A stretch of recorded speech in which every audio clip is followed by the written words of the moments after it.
ইল্লাল্লাহু মুহাম্মাদুর রাসূলুল্লাহ সাল্লাল্লাহু আলাইহি ওয়াসাল্লাম। নামাজের ব্যাপারে যত্নবান হওয়া দরকার আছে না নাই? আরো জোরে বলেন, আছে না নাই? আপনি আপনার মনকে জিজ্ঞাসা করেন, আমি আমার মনকে জিজ্ঞাসা করি, আমি যে অবস্থায় নামাজ পড়ি আমার নামাজের ধরনটা যেমন, এই নামাজ দ্বারা আল্লাহ রাব্বুল আলামিনের কাছে মাপ পাওয়ার আশা কি আমি করতে পারি? আরো জোরে বলেন, করতে পারি? জুনাইদ বাগদাদী রহমাতুল্লাহি আলাইহির কথা আপনারা শুনেছেন, বাবার নাম আপনারা শুনেছেন। হযরতে জুনাইদ বাগদাদী রহমাতুল্লাহি আলাইহি বিশাল বড় একজন আলেম ছিলেন। লম্বাতে বড় নয়, বরং জানার মধ্যে বড়। লম্বা হলেই শুধু বড় হয় না, বরং অনেক বেঠে মানুষ আছে তার ভিতরে বিদ্যা বুদ্ধি বেশি। যে জ্ঞানে বড় হয় তাকেই বড় বলা হয়।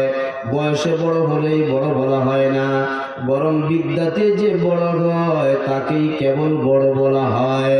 এলাকার মধ্যে যদি, এই থানায় যদি এখন এসপি সাহেব আসে, ওসি সাহেব যদিও বয়স অনেক বড়, এসপি সাহেবের বয়স মাত্র 30 বছর বা 32 বছর অথবা 40 বছর, ওসি সাহেবের বয়স যদি 65 বছর হয় অথবা 55 বছর হয়, বাবা যদিও বয়সে বড় কিন্তু এসপি সাহেব জ্ঞানে বড় হওয়ার কারণে এসপি সাহেবকে সেলিউট দেওয়া লাগে কি লাগে না?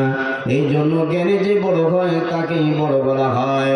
আল্লামা জুনাইদ বাগদাদী রহমাতুল্লাহি আলাইহি অনেক বড় একজন আলেম ছিলেন বাবা।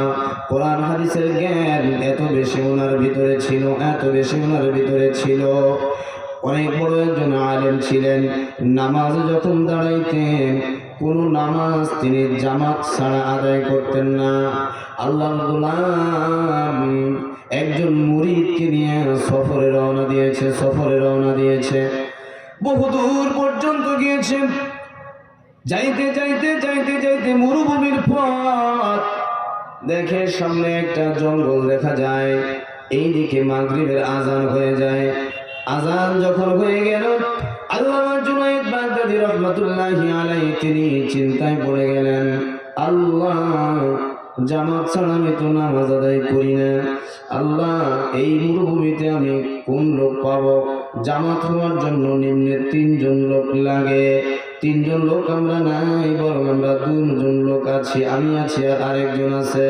আল্লাহ তুমি তোমার একজন গোলামকে এই জায়গায় পাওয়ায় দাও। আল্লাহর গোলাম জুনাইদ বাগদাদী রহমাতুল্লাহি আলাইহি আল্লাহর কাছে দোয়া করে মুরিদকে ডাকতে বলে, মুরিদ গিয়ে দেখো তো জঙ্গলের মধ্যে কাউকে পাওয়া যায় কিনা।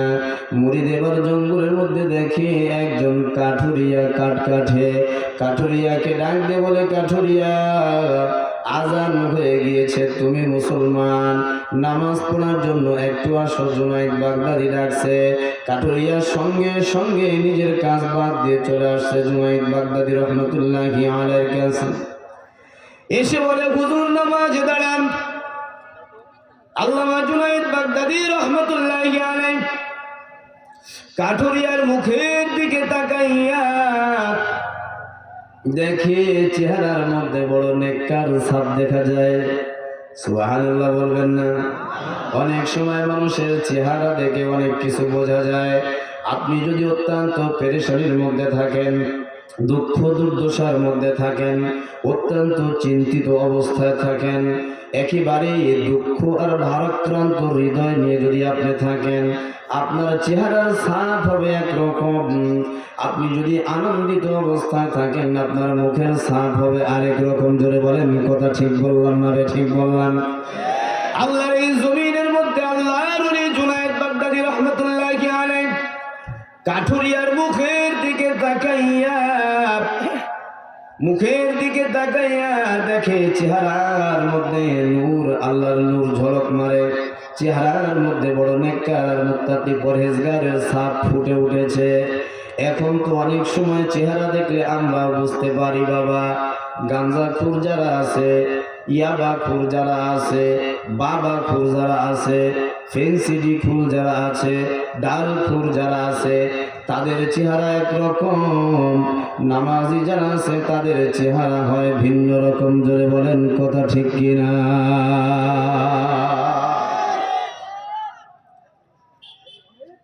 গুনাহ করতে করতে মানুষের চেহারার লাবণ্যতা নষ্ট হয়ে যায় বাবা। এখন তো মানুষ গুনাহ করতে করতে হাই কোয়ালিটিতে পৌঁছে গিয়েছে। মানুষ গুনাহ করাটা গুনাহ মনে করে না। শুধু নেতাদের কথা বলবো না, সাধারণ মানুষ আমরা যারা আছি তারাও তো তাই।